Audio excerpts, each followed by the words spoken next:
Assalamualaikum warahmatullahi wabarakatuh.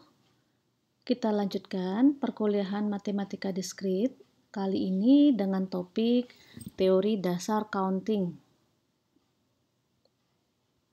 Adapun yang akan kita pelajari pada sub materi kali ini yaitu tentang kombinatorial. Apa itu kombinatorial? Bahwa kombinatorial adalah cabang dalam matematika yang mempelajari pengaturan objek-objek. Nah, solusi yang ingin diperoleh dengan kombinatorial adalah jumlah pengaturan objek-objek tertentu di dalam kumpulannya. Jadi kata kuncinya adalah jumlah ya, jumlah pengaturan objek-objek tertentu di dalam kumpulannya. Oke, sekarang contoh masalah yang ingin dipecahkan dengan kombinatorial. Oke, ini saya besarkan. Misalkan, nomor plat mobil di negara X terdiri atas 5 digit angka diikuti dengan 2 huruf. Ya, jadi berarti nomor plat mobilnya ini terdiri atas 5 digit angka diikuti dengan 2 huruf ya. Angka pertama tidak boleh 0. Nah, pertanyaannya adalah berapa banyak nomor plat mobil yang dapat dibuat? Ya, berapa banyak nomor plat mobil yang dapat dibuat? Itu ya. Contoh lain, misalnya yaitu password dalam sistem komputer panjangnya 6-8 karakter. Tiap karakter boleh berupa huruf atau angka. Huruf besar dan huruf kecil tidak dibedakan. Nah, pertanyaannya adalah berapa banyak password yang dapat dibuat? Oke, kira-kira ada yang sudah bisa menghitung ya jumlah password yang bisa dibuat dari kombinasi ya antara 6-8 karakter. Tiap karakternya boleh berupa huruf atau angka. Nah, itu ya. Itu dua contoh terkait dengan permasalahan-permasalahan yang kemudian solusinya bisa dikerjakan dengan kombinatorial ya. Oke. Nah, selanjutnya saya akan menyampaikan tentang aturan penjumlahan ya. Jika suatu pekerjaan dapat dilaksanakan dengan N1 cara dan pekerjaan kedua dapat dilakukan dengan N2 cara, serta jika kedua tugas ini tidak dapat dilakukan dalam waktu yang bersamaan, maka akan terdapat N1 plus N2 cara untuk melakukan salah satu pekerjaan tersebut. Nah, ini dikatakan dengan aturan penjumlahan. Jadi, jika ada satu pekerjaan dapat dilakukan dengan N1 cara, kemudian ada pekerjaan yang kedua dilakukan dengan N2 cara, maka ya akan terdapat N1 dan N2 cara untuk melakukan salah satu pekerjaan tersebut. Ya. Contohnya seperti apa? Nah, ini contohnya ya. Departemen Matematika akan menghadiahkan sebuah komputer kepada seorang mahasiswa atau seorang dosen. Ada berapa pemberian hadiah jika terdapat 532 mahasiswa dan 54 orang dosen? Nah, jadi pertanyaannya adalah ada berapa proses untuk pemberian hadiah ya jika terdapat 532 mahasiswa dan 54 dosen? Bahwa tadi kondisinya adalah Departemen Matematika ini akan memberikan hadiah sebuah komputer baik kepada seorang mahasiswa ataupun seorang dosen. Jumlah dosennya ada 54, jumlah mahasiswanya ada 532. Ada berapa proses pemberian hadiah untuk sejumlah mahasiswa dan dosen tadi? Nah, itu ya. Ada yang sudah bisa menjawab? Ya, saya yakin pasti bisa ya. Maka jawabannya adalah terdapat 532 plus 54 cara. Sehingga totalnya adalah terdapat 586 proses pemberian hadiah baik kepada mahasiswa atau kepada dosen, ya. Nah, ini yang dikatakan dengan aturan penjumlahan, ya. Jadi aturan penjumlahan tadi, jika dalam suatu pekerjaan dapat dilakukan dengan N1 cara. Kemudian ada pekerjaan yang kedua dilakukan dengan N2 cara. Kedua tugas ini tidak dapat dilakukan dalam waktu yang bersamaan, maka akan terdapat N1 plus N2 cara untuk melakukan salah satu pekerjaan tersebut. Ya, oke. Jadi ini kasusnya, contohnya seperti ini. Terdapat 546 cara untuk, atau 546 proses pemberian hadiah, ya. Untuk mahasiswa ada 532, untuk dosen ada 54. Oke. Itu contoh untuk aturan penjumlahan. Baik ya, bisa dipahami. Nah, selanjutnya kita baca bersama-sama lagi. Generalisasi aturan penjumlahan. Jika terdapat pekerjaan-pekerjaan T1, T2 sampai dengan TM yang dapat dilakukan dalam N1, N2, dan NM cara, dan tidak ada dua di antara pekerjaan-pekerjaan tersebut yang dapat dilakukan dalam waktu yang bersamaan, maka akan terdapat N1 plus N2 plus sampai dengan NM cara untuk melakukan salah satu dari tugas-tugas tersebut. Jadi ini masih terkait dengan yang sebelumnya tadi ya.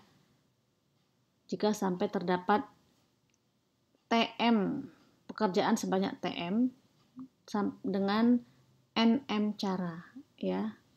Nah, jadi contohnya misalnya seorang mahasiswa dapat memilih satu tugas proyek matematika diskrit dari 3 buah daftar yang masing-masing berisikan 9 proyek, 21 dan 17 proyek.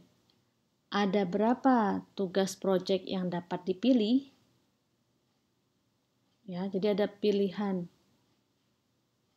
tugas proyek ya. Ada berapa tugas proyek yang dapat dipilih? Nah, ini bisa kita terapkan untuk aturan yang di atas tadi ya, yaitu aturan penjumlahan. Maka tentunya kita tambahkan ya, 9 plus 21 plus 17. Tugas proyek yang dapat dipilih ya, berarti ada 47 ya. Oke. Kemudian contoh selanjutnya, kita baca bersama-sama lagi. Ketua Angkatan IT 206 2016 maksud saya, hanya ada satu orang. Pria atau wanita ya, ketua angkatan ya, ketua angkatan informatika nih misalnya. Hanya ada satu orang, pria atau wanita. Nah, jumlah pria di IT 2016 ada 65 orang dan jumlah wanitanya ada 15 orang. Pertanyaannya adalah berapa banyak cara untuk memilih ketua angkatan? Nah, jadi ini proses untuk memilih ketua angkatan ya. Bahwa ketua angkatan itu hanya ada satu dan bebas, baik itu pria atau wanita. Jumlah prianya itu ada 65, jumlah wanitanya ada 15. Berapa banyak cara untuk memilih ketua? Oke, gampang sekali ya. Maka kita bisa terapkan aturan penjumlahan yang tadi. Yaitu ada sebanyak 65 plus 15. Sehingga totalnya ada 80 cara. Ya, karena tadi jumlah laki-laki ada 65 orang dan semua ini bisa dipilih menjadi ketua, dan berikutnya jumlah perempuannya ada 15 dan semua bisa dipilih menjadi ketua, maka cara atau pilihan untuk memilih ketua angkatan adalah sebanyak 80 ya, 80 pilihan atau 80 cara. Ya, dengan aturan counting tadi. Oke, bisa dipahami ya untuk aturan penjumlahan. Selanjutnya, oke, kita beranjak ke aturan yang kedua, yaitu aturan perkalian. Misalkan suatu prosedur dapat dibagi menjadi dua pekerjaan yang berurutan. Nah, jadi kalau tadi suatu pekerjaan itu tidak bisa dilakukan dalam waktu yang bersamaan ya, ada dua pekerjaan gitu ya. Nah, kalau ini suatu prosedur dapat dibagi menjadi dua pekerjaan yang berurutan. Jika terdapat N1 cara untuk melakukan tugas pertama dan N2 cara untuk melakukan tugas kedua, setelah tugas pertama selesai dilakukan, maka akan terdapat N1 kali N2 cara untuk melakukan prosedur tersebut. Nah, ini kondisinya berbeda dengan aturan perjumlahan ya, aturan penjumlahan yang pertama tadi ya. Paham ya bedanya ya? Kalau di sini untuk aturan perkalian, jadi suatu prosedur itu dapat dibagi menjadi dua pekerjaan yang berurutan. Jadi suatu prosedur itu dilakukan dengan pertama N1 cara dulu, kemudian diikuti dengan N2 cara. Oke, maka akan terdapat N1 kali N2 cara untuk melakukan prosedur tersebut. Oke, kita lihat contohnya. Ini sama ya, generalisasi aturan perkalian jika sampai ada jika suatu prosedur terdiri atas tugas-tugas T1 sampai dengan TM yang dapat dilakukan sampai dengan NM cara, maka akan terdapat N1 kali N2 sampai dengan kali NM cara ya untuk melaksanakan prosedur tersebut. Sekarang kita lihat contohnya.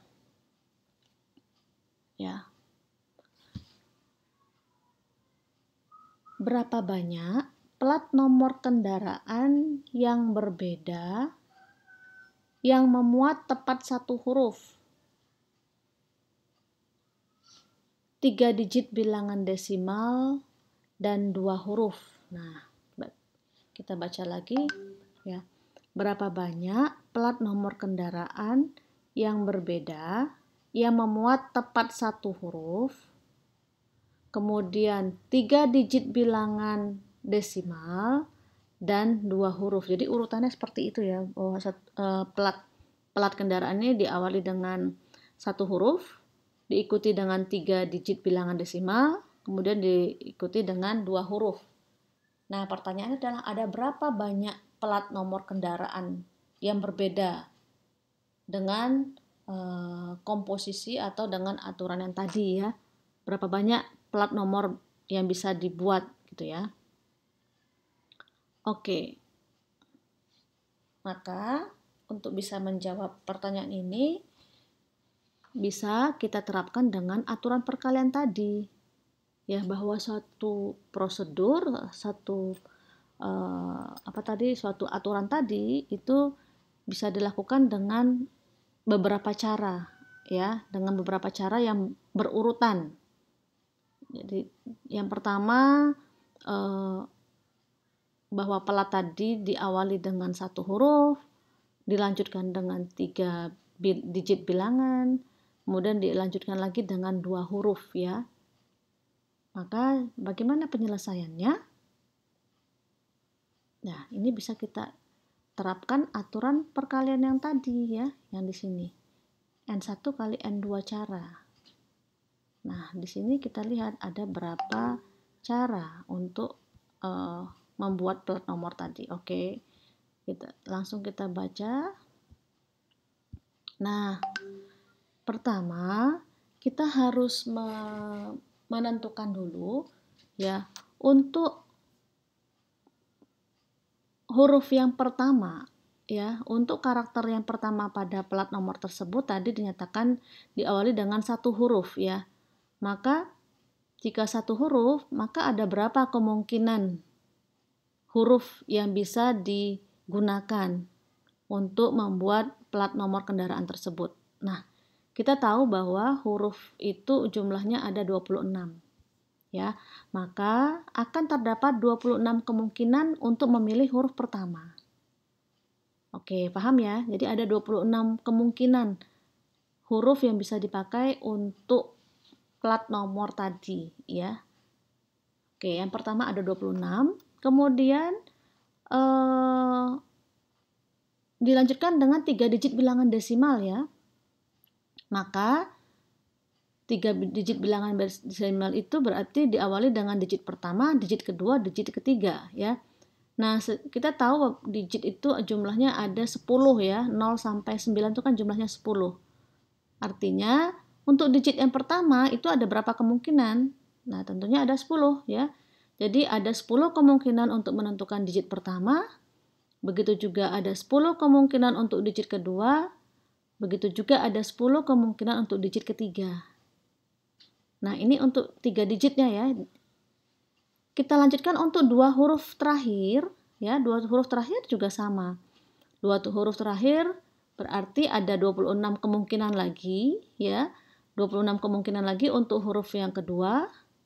Kemudian 26 kemungkinan lagi untuk huruf yang ketiga.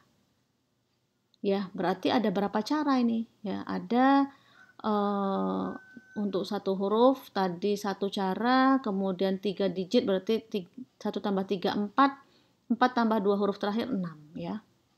Maka dari masing-masing kemungkinan tadi ya bisa kita terapkan aturan perkalian dikarenakan semua cara tadi harus dikerjakan secara berurutan untuk menghasilkan plat nomor yang berbeda.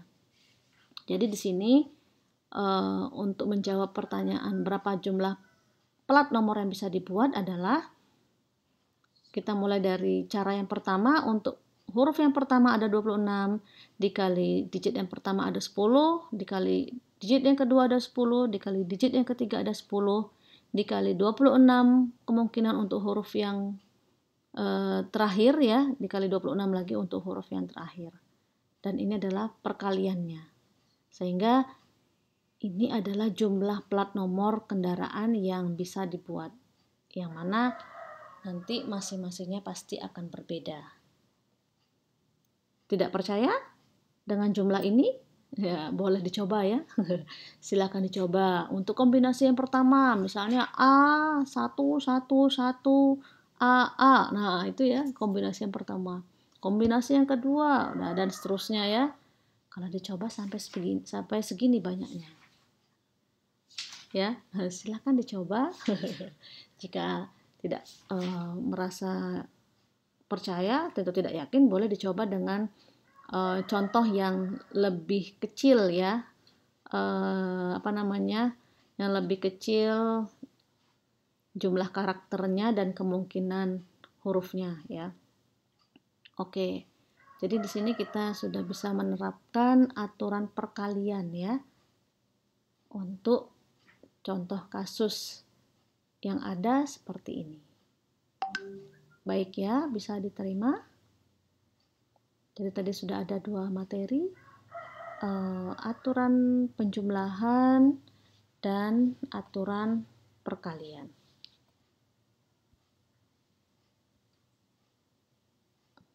Saya lanjutkan untuk contoh yang lain, contoh yang kedua ya. Contoh yang kedua dalam aturan perkalian.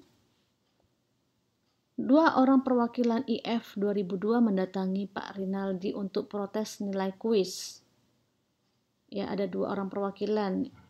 Wakil yang dipilih 1 orang pria dan 1 orang wanita. Berapa banyak cara memilih 2 orang wakil tersebut? Nah, ini sama dengan contoh yang tadi bahwa ada 65 laki-laki, 15 perempuan ya.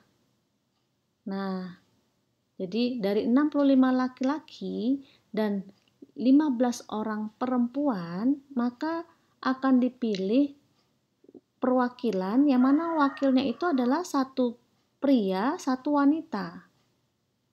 Jadi akan memilih 1 pria, 1 wanita dari 65 laki-laki, 15 perempuan gitu ya. pertanyaannya adalah berapa banyak cara memilih 2 orang wakil tersebut. Nah, jadi di sini kita akan menyelesaikannya dengan aturan perkalian. Kenapa? Karena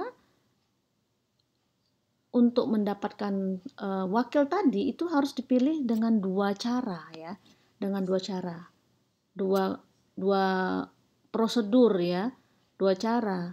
Yang pertama bahwa wakil itu terdiri atas satu laki-laki, jumlah laki-laki ada 65, kemudian perwakilan yang kedua satu perempuan, jumlah perempuan ada 15. Ya, karena itu adalah satu prosedur yang harus dijalankan secara berurutan, satu laki-laki satu perempuan, maka kita akan menerapkan aturan perkalian dalam hal ini. Bukan aturan penjumlahan ya, beda halnya dengan aturan penjumlahan. Ya, tadi untuk aturan penjumlahan juga sudah ada dengan contoh kasus yang sama ya. Contoh kasus yang sama tapi perwakilannya tadi beda. Kalau tadi di atas adalah memilih satu ketua angkatan ya. Hanya satu ketua. Kalau di sini memilih wakil, yang mana wakil itu terdiri atas 2 orang, satu laki-laki, satu perempuan. Ya, maka kita terapkan di sini dengan aturan perkalian. Oke ya. Untuk contoh selanjutnya, kemudian contoh yang terakhir. Contoh yang ketiga, bit biner hanya 0 dan 1. Berapa banyak string biner yang dapat dibentuk jika berapa banyak string biner? String ya. String itu adalah kumpulan dari banyak bit ya. Berapa banyak string biner yang dapat dibentuk jika panjang stringnya ada 5 bit? Jadi kalau panjang suatu string ada 5 bit, maka berapa banyak string yang bisa dibentuk? Ya. Dan berapa banyak string biner yang dapat dibentuk jika panjang stringnya 8 bit? Nah, di sini penyelesaiannya adalah ya jadi kalau panjang stringnya 5 bit, berarti kita harus menyatakan dulu untuk bit yang pertama itu ada berapa kemungkinan. Untuk bit yang kedua ada berapa kemungkinan. Untuk bit yang ketiga ada berapa kemungkinan sampai dengan bit yang kelima. Nah, di sini karena kemungkinannya itu hanya ada 2, karena tadi dikatakan biner 0 dan 1, artinya di setiap bit itu hanya ada 2 kemungkinan ya, yaitu 0 dan 1. Maka di sini bit yang pertama ada 2 kemungkinan, ada 2 cara ya.